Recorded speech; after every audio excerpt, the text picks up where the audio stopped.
যুক্তরাষ্ট্র, যুক্তরাজ্য, ইতালি, কলকাতা ও সৌদি আরবে পালিত হয়েছে আন্তর্জাতিক মাতৃভাষা দিবস। এ উপলক্ষে বাংলাদেশের দূতাবাসগুলোতে জাতীয় পতাকা অর্ধনমিত রাখা হয়। কলকাতায় প্রভাত ফেরির আয়োজন করেন শান্তিনিকেতনের শিক্ষার্থীরা।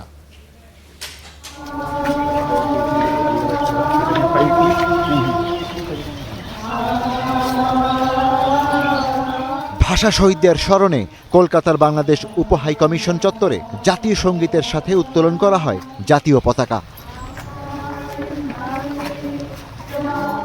শান্তিনিকেতনের বিশ্বভারতী বিশ্ববিদ্যালয়ে শোভাযাত্রার মধ্য দিয়ে শুরু হয় অমর একুশের প্রভাত ফেরি।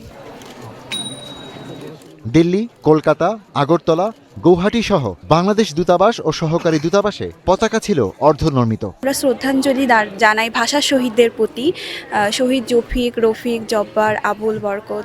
তারপরে শ্রদ্ধাঞ্জলি জানানোর পর আমাদের দেশের কিছু গান এখানে ছেলেমেয়েরা গিয়েছে। বিভিন্ন কর্মসূচির মাধ্যমে আন্তর্জাতিক মাতৃভাষা দিবস পালন করা হচ্ছে। সকাল থেকে প্রভাত ফেরিতে আমরা অংশ নিয়েছিলাম এবং আমার ভাই রক্তে রাঙানো গানটির মাধ্যমে আমরা প্রভাত ফেরি করে বাংলাদেশ ভবন পর্যন্ত আসলাম।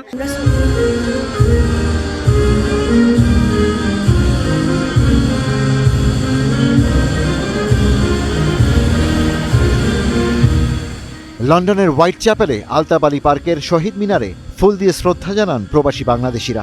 21শে ফেব্রুয়ারির প্রথম প্রহরে আন্তর্জাতিক মাতৃভাষা দিবস উপলক্ষে জানানো হয় শ্রদ্ধা।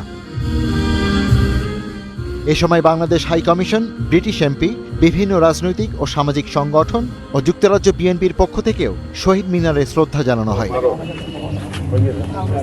সৌদি আরবের রাজধানী রিয়াদে বাংলাদেশ দূতাবাস ও কনসুলেটের আঙ্গিনায় পুষ্পস্তকে অর্পণ করেন কর্মকর্তা কর্মচারীরা। নিজ ভাষায় শিক্ষা গ্রহণ এবং ভাষা ও সংস্কৃতির রক্ষার আহ্বান জানান সৌদি আরবে নিযুক্ত বাংলাদেশের রাষ্ট্রদূত।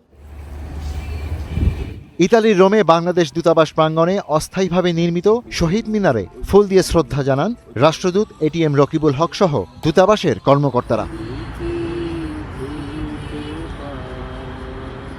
যুক্তরাষ্ট্রের নিউ ইয়র্কের উডসাইডে 21শের প্রথম প্রহরে অস্থায়ী শহীদ বেদিতে ফুল দিয়ে শ্রদ্ধা জানান সর্বস্তরের মানুষ। Ishtiaq Hossain, star news.